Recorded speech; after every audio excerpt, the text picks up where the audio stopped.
ദൈവനാമം വാഴ്ത്തപ്പെടുമാറാകട്ടെ. കർത്താവിൻ്റെ വീണ്ടും വരവും പ്രവചന പഠനമെന്ന 29ാമത്തെ ക്ലാസ്സിലേക്ക് ഏവരെയും സ്നേഹത്തോടെ ക്ഷണിച്ചുകൊള്ളുന്നു. സ്നേഹം ഘോഷിക്കും ലോകമെങ്ങും കാണാൻ കൊതിക്കുന്നേ നിൻ മുഖം ഞാൻ. കാന്താവേഗം നീ വന്നിടണേ യേശുവേ രക്ഷകാ, നിന്നെ ഞാൻ സ്നേഹിക്കും ആയുസ്സിൻ നാളെല്ലാം പാടിടും. ദേഹം ക്ഷയിച്ചാലും യേശുവേ. നമ്മുടെ കർത്താവിൻ്റെ ഒന്നാം വരവും രണ്ടാം വരവും സമാനതകളെ പറ്റി ഇന്ന് ക്ലാസ് എടുക്കാൻ താല്പര്യപ്പെടുന്നു. യേശുക്രിസ്തുവിൻ്റെ ഒന്നാം വരവിങ്കൽ റോമ സാമ്രാജ്യത്തിൻ്റെ അതിശക്തമായ ഒരു അഖില ലോക ഭരണ സംവിധാനം നിലനിന്നതുപോലെ ക്രിസ്തുവിൻ്റെ രണ്ടാം വരവിനോട് ചേർന്ന് ഉയർന്നു വരേണ്ട എതിർക്രിസ്തുവിനെ അഖില ലോക ഭരണ സംവിധാനത്തിനുള്ളായ ഒരുക്കങ്ങൾ ശക്തിപ്പെടുത്തിക്കൊണ്ടിരിക്കുന്ന കാഴ്ചയാണ് ഇപ്പോൾ നടക്കുന്നത്.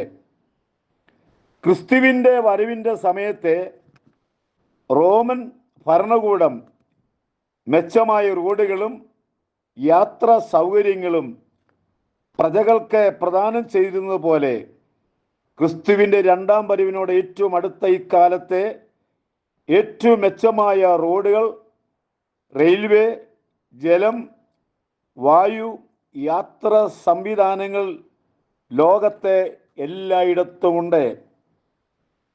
ക്രിസ്തുവിൻ്റെ ആദ്യത്തെ അല്ലെങ്കിൽ പ്രഥമ വരവിൻ്റെ നാളുകളിൽ നിലനിരുന്ന റോമൻ ഭരണകൂടം കർക്കശമായ അവരുടെ നിയമങ്ങൾ യാതൊരു വിട്ടുവീഴ്ചയും ഇല്ലാതെ നടപ്പാക്കിയതുപോലെ ക്രിസ്തുവിൻ്റെ പുനരാഗമനത്തിൻ്റെ നാളുകളിൽ കരുണയില്ലാത്ത കഠിന ഭരണമായിരിക്കും ഇത് ക്രിസ്തു ലോകത്തിന് പ്രദാനം ചെയ്യുന്നത്.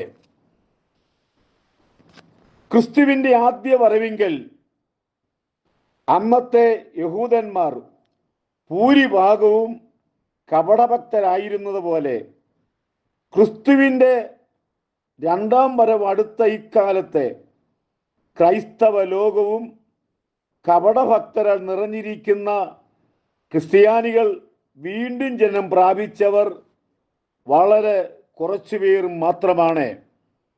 ക്രിസ്തുവിൻ്റെ ഒന്നാം വരവിങ്കൽ നിർദോഷികളായ കുഞ്ഞുങ്ങളെ കൂട്ടക്കൊല ചെയ്തതുപോലെ രണ്ടാം വരവടുത്തിരിക്കുന്ന ഇക്കാലത്തെ നിർദോഷികളായ എത്രയോ പിഞ്ചോമനകളെ തട്ടിക്കൊണ്ടുപോയി കൊലപ്പെടുത്തി കുഞ്ഞുങ്ങളുടെ ഒരു വിവരവും കാണുന്നില്ല. ക്രിസ്തുവിൻ്റെ പരമ പ്രധാനമായ ഒന്നാം വരവിങ്കൽ ആകാശത്തിൽ അടയാളങ്ങൾ കണ്ടതുപോലെ അടുത്ത ഇക്കാലത്തെ ആകാശത്തിൽ അടയാളങ്ങൾ ഉണ്ടാകുന്നതായി വാർത്തകൾ ഉണ്ട്. ലൂക്കോസ് 21-ാം അധ്യായത്തിൻ്റെ 25 മുതലുള്ള ഭാഗങ്ങൾ നമ്മൾ നോക്കുമ്പോൾ സൂര്യനിലും ചന്ദ്രനിലും നക്ഷത്രങ്ങളിലും ലക്ഷണങ്ങൾ ഉണ്ടാകും. കടലിൻ്റെയും ഓളത്തിൻ്റെയും മുഴക്കം നിമിത്തം ഭൂമിയിലെ ജാതികൾക്കൊക്കെയും നിരാശയോടുകൂടിയ പരിഭവം ഉണ്ടാകും. മനുഷ്യർ നിർജീവന്മാരായിത്തീരുന്നു.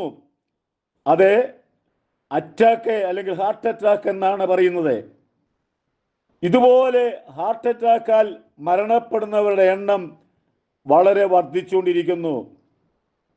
അപ്പോൾ മനുഷ്യപുത്രൻ ശക്തിയോടെ മഹാ തേജസ്സോടും കൂടെ മേഘത്തിൽ വരുന്നത് അവർ കാണും. അതുകൊണ്ട് ദൈവമക്കളെ, നമ്മുടെ വീണ്ടെടുപ്പ് അടുത്തിരിക്കുന്നത് ഓർത്ത് ഈ സന്ദേശത്തിന്റെ പ്രധാന ഭാഗം നാം ഒരുങ്ങുക, പോകുവാൻ തയ്യാറായിക്കൊള്ളുക എന്നതാണ് ഏറ്റവും പ്രധാനമായ കാര്യം. നമ്മുടെ കർത്താവിൻ്റെ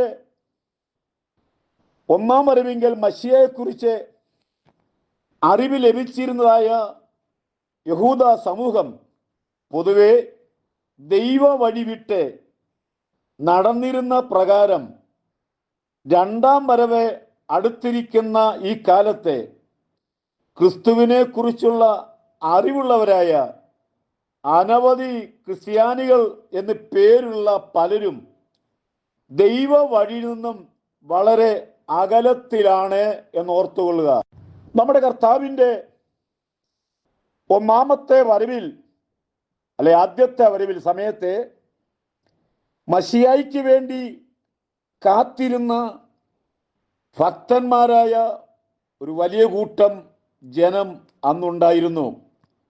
മശിഹ എപ്പം വരും എന്നുള്ളതായ ആ ചിന്ത അവരെ ഭരിച്ചിരുന്നത് പോലെ നമ്മുടെ കർത്താവിൻ്റെ വരവ് അടുത്തിരിക്കുന്ന കാലയളവിൽ രണ്ടാം വരവിനോട് ഏറ്റവും അടുത്തുള്ള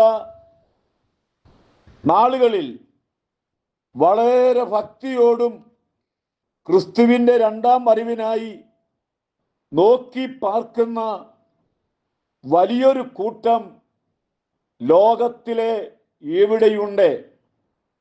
അവരുടെ എല്ലാവരുടെയും പ്രത്യാശ എന്ന് പറയുന്നത് നമ്മുടെ കർത്താവ് വരും, നമ്മുടെ ദുഃഖങ്ങൾ മാറും, നമ്മുടെ വേദനകൾ മാറുമെന്ന് പ്രതീക്ഷിച്ച് കോടിക്കണക്കിന് ഭക്തന്മാർ യേശുവിൻ്റെ കാഹളത്തിന് വേണ്ടി കാത്തിരിക്കുന്ന ഈ കാലയളവിൽ ദൈവമക്കൾ, നിങ്ങൾ ഒരുങ്ങുവാൻ തക്കവണ്ണമാണ്. ഒരുങ്ങുവാൻ ദൈവമായ കർത്താവിൻ്റെ വരവിന് എടുക്കപ്പെടണം. നമ്മുടെ മഹാരാജ്യം ഒരു വലിയ ഉണർവുണ്ടാകാൻ പോവുകയാണ്. വലിയൊരു ഉണർവ്, ഭാരതം കണ്ടിട്ടില്ലാത്തൊരു വലിയ ഉണർവുണ്ടാകാൻ പോകുന്നു. നിങ്ങളും ആ ഉണർവിന് വേണ്ടി പ്രാർത്ഥിക്കുക, അതിനംഗമാകുക. കർത്താവ് വരാറായി, ഒരുങ്ങുക. ദൈവനാമം വാഴ്ത്ത